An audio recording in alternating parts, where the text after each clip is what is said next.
अमरावती जिल्ह्यातील चांदूरबाजार तालुक्यात ग्रामपंचायतीच्या कामकाजावर नागरिकांनी गंभीर प्रश्न उपस्थित केले आहे। शिरसगाव बंड ग्रामपंचायती अंतर्गत गोकुळधाम कॉलनीत लाखो रुपयांचा निधी खर्च करून बांधण्यात आलेल्या नाल्यांच्या कामात भ्रष्टाचार झाल्याचा आरोप नागरिकांनी केला आहे।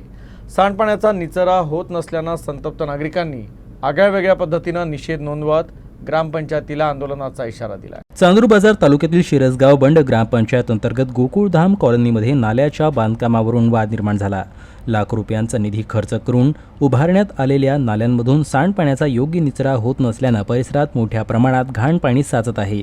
समाजसेवक सुयोग गोरले आणि स्थानिक नागरिकांनी नाल्याच्या बांधकामात निकृष्ट दर्जाचे साहित्य वापरण्यात आल्याचा तसेच काम अपूर्ण ठेवण्यात आल्याचा आरोप केला आहे। साचलेल्या पाण्यामुळे डासांची उत्पत्ती वाढली असून मलेरिया डेंग्यूसारख्या साथींच्या आजाराचा धोका निर्माण झाला असल्याचं नागरिकांचं म्हणणं आहे।